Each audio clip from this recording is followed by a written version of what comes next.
is a beautiful country.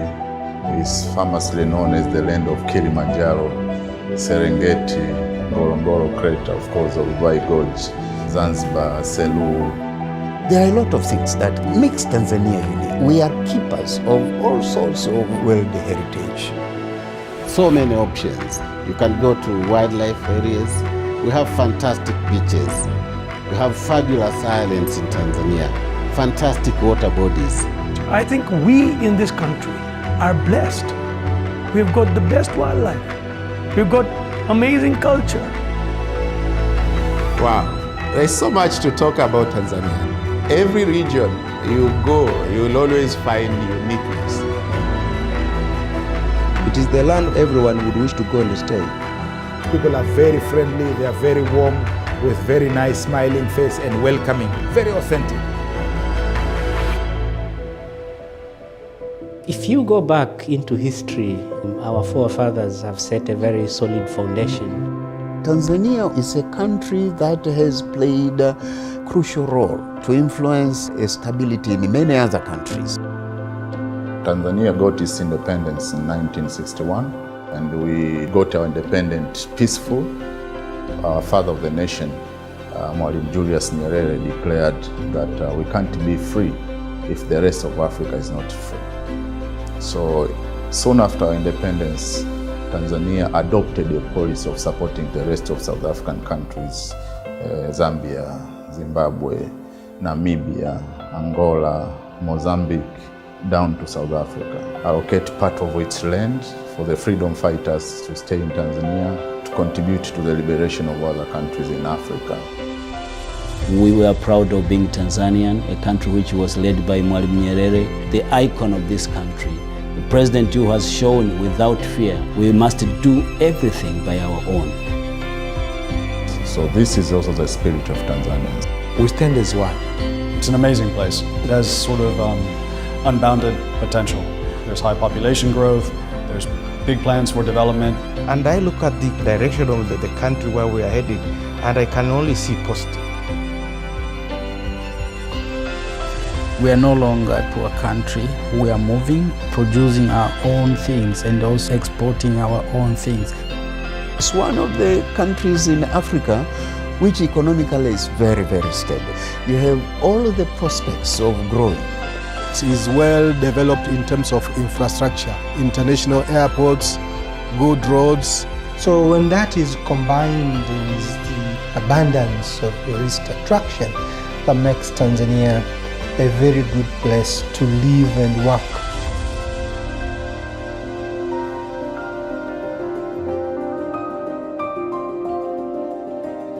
Tanzania is a unique country. We have allocated over 30% of our land for wildlife, for flora and fauna.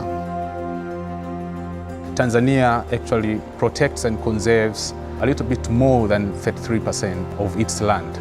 And it is covered by more than 50% by forests.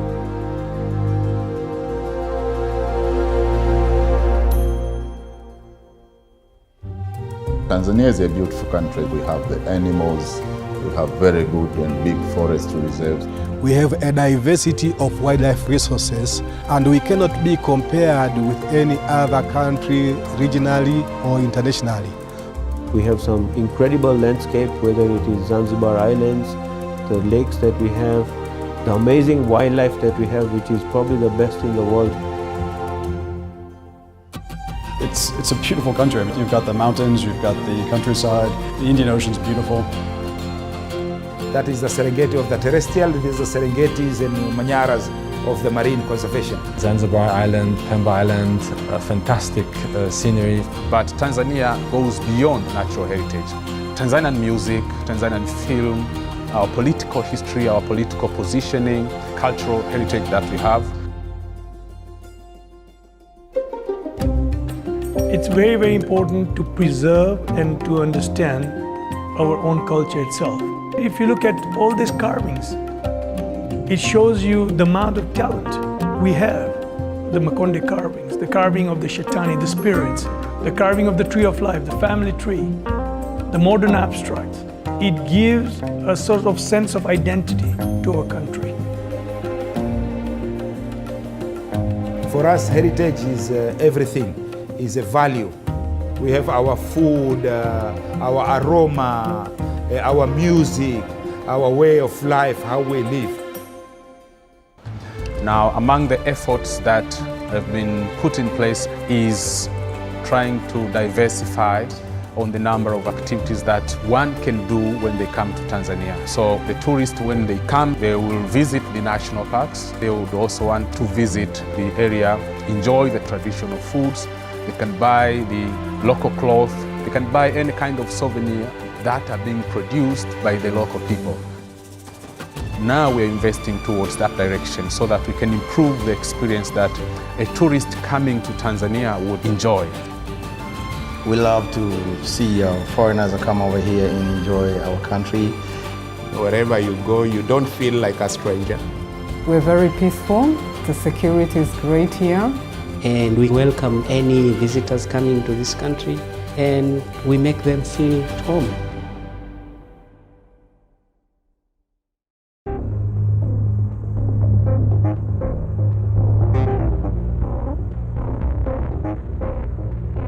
Tanzania has a vision, which is our national development vision. It's a vision 2025. We aspire to have a country with high quality of life. We aspire to have a country with a stable economy, with good governance, of course with peace. The feeders are there to show that we are heading into that direction. And it comes into so many ways. The government's putting a lot of money in terms of having a modern infrastructure. The level of investment has never been seen before. Massive projects that are being executed at the moment. The investment climate is also favorable. The business performance in the country is now coming up. You would note that for the past maybe decade or more, GDP growth rate has been above 7%. Tanzania is a greenfield. I think you'll agree with me that this is probably the best moment to invest in Tanzania. It's the most populous country in East Africa. You have a direct access to over 55 million people. But Tanzania, it's very strategically located. We are being surrounded by 8 countries, maybe 6 countries are landlocked countries. We are the one to provide a channel. We are talking about a market of more than 100 million people. There's not many parts of the world that have that kind of power. So if you are in a fast-moving consumer goods area or in any business that has huge outreach, Tanzania also provides that kind of opportunity.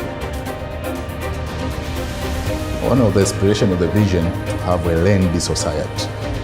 I think it's very important that we empower more and more people to be able to take advantage of the opportunities that this country has to offer. There's all the potentials there to take things to the next level. I think there are a lot of good policies. The government is receptive to private sector investment. They're trying to work to develop the local industries, to develop local companies. I think they're doing things from all angles. They're not just focusing on one area. The system has been streamlined. The bottlenecks have been addressed. And government now is more proactive. So there are a lot of things that we see much more efficient. You have got right people with right mindset as well. The investors who come make more profit, but also that investment benefits the people. So I believe the time is right to transform Tanzania to the next level. We are working today for a better tomorrow. This is just what happens. It's a trend, it's momentum that you just can't stop. This is the way to go forward. Let's work together. Let's make it possible for the people of Tanzania to achieve their dreams.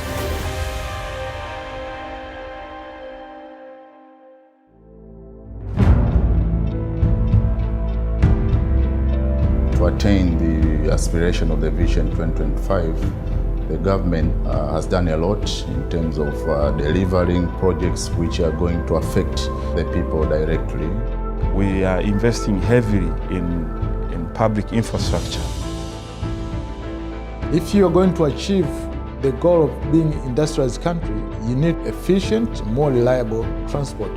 An investor needs to be assured that I can easily do businesses in a friendly environment where infrastructure is not a major challenge. This country has developed very well. We have roads almost connected to each and every region in Tanzania. But now we're embarked in a very huge project, construction of a new standard railway. From Dar es Salaam to our capital city in Dodoma, in the business city in the capital city, we will spend around 3 hours. This is the biggest project in Africa, 3 billion USD, direct funds from the government. The railway is a must for the Tanzania to be able to achieve that vision 2025. You are bringing the country a little bit more closer and you are reducing the transaction cost.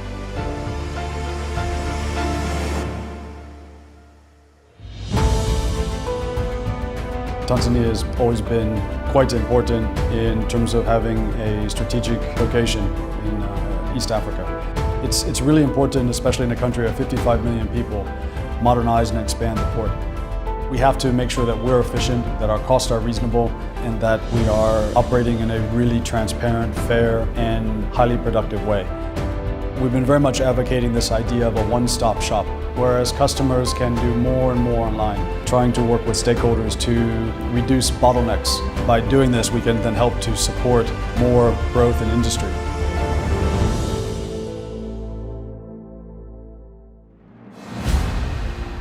To achieve our national development vision, the Vision 2025, as the country is moving towards industrialization, a lot of energy is needed. The great concern for the national vision is by 2025 to have more than 10,000 megawatts that will be connected to the national grid. The country is delivering several energy projects, including the Kinyerezi. Kinyerezi is a suburb in Dar es Salaam where we are focusing on gas, and they have added enough power into the national grid to service the industrialization that is happening in Tanzania. Because you see, when you have efficient power supply, cost of production comes down significantly. Tanzania is diversifying its energy sources now. We have some minor projects in terms of wind, solar, but the biggest project now is the hydro. The formerly Stiglas Gorge, which is now called Julius Nyerere Hydro Power Station, is a 2,115 megawatts project. The fourth biggest dam in Africa. 2.9 billion USD. I think this amount of electricity in this time, it will make Tanzania is one of the leading countries in all fields. The hydropower project is going to be a game changer in terms of our economy, but also the project is going to conserve the environment in Tanzania. Before the project, the elephants were almost depleted in the area because of poaching. So one significance in terms of conservation is to act as a security buffer zone for the conservation of animals in the Rufiji. But also the people downstream who are suffering from floods. The dam itself is going to act like a control area. We are proud to work in such project from the day one and increase the prosperity of the people in Tanzania. For such a project, you have to work with a high level of engineering and a high level of technology and transfer this experience and know-how in such projects. The peak will reach around 6,000 labor. At least 80% will come from Tanzania. Tanzania is going to transform its economy through implementing this project. People will be able to afford the price of the power because the price will go down. And that will reduce the level of cutting trees and using charcoal, both in rural and in the urban.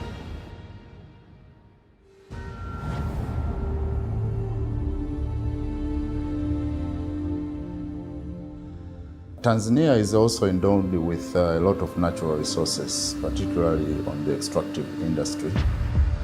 It's a major source of wealth that can really contribute to the aspirations of our 2025 vision. So what we are doing as government is to make sure the natural resources are benefiting the people. The revenue has risen tremendously. Come 2025, as per our vision, we will hit the 10% contribution of the mining sector to the GDP. Tanzania is incredibly well endowed with some of the best gold deposits in the world. But we know for sure that there's more to come. Tanzania is largely underexplored, and it's a sure bet that you want to be here investing in this country. We have all the mines that other African countries and the rest of the world have: gold, copper, diamonds. But most importantly, Tanzania has Tanzanite. This stone, which is the rarest stone on earth, it's found on those 2 hills across the Kilimanjaro airport. It's the only place in the world. At last, Tanzania is waking up and taking measures to manage its resources, to develop the country's economy.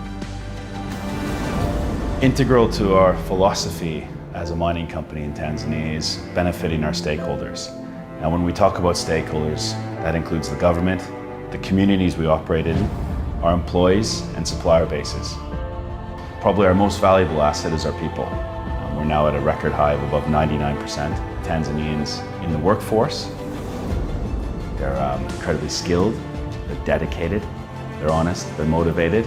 But core to that is being able to train, develop, and add more skills to this workforce. Nearly half of our employees come from the surrounding communities where our mine is. Empowering is the key word, and educating the communities with alternative livelihood programs.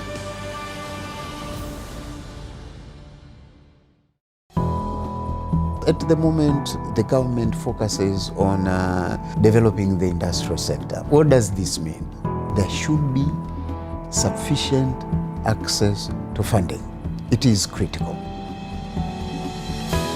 We are providing support to the economy. As a bank, apart from providing normal savings, we are providing credit to individuals, but also working with the government to support the bigger projects. We work with many construction companies, we work with many contractors, and we support the infrastructure growth.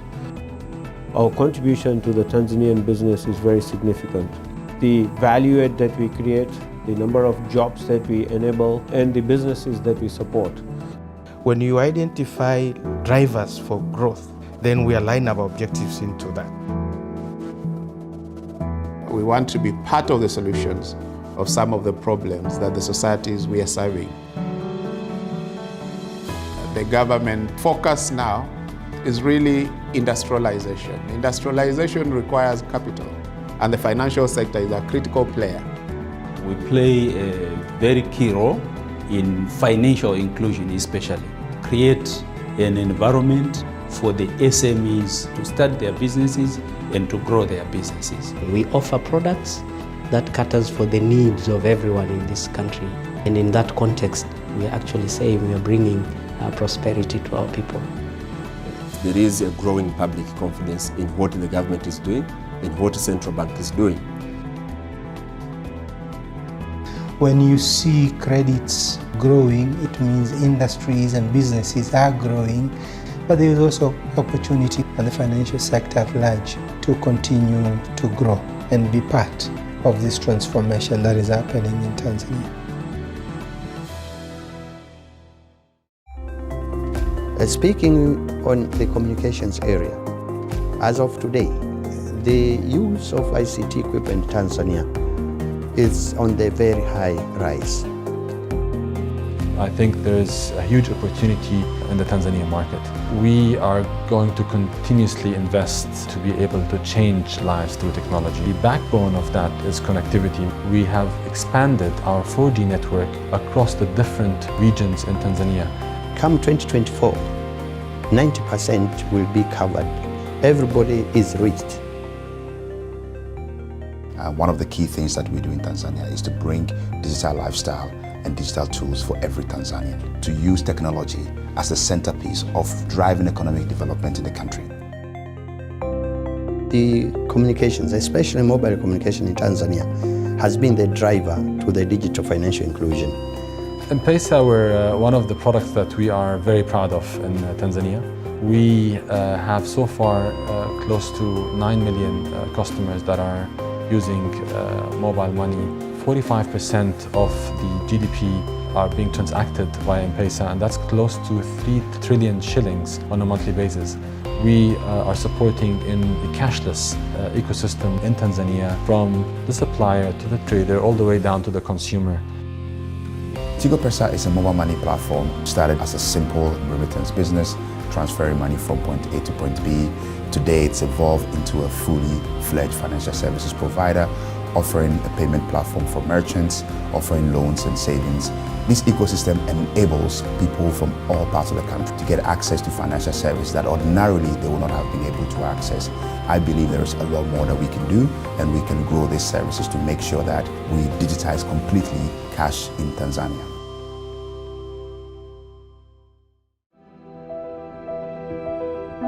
Our Vision 2025 talks about a competitive economy, high quality of life.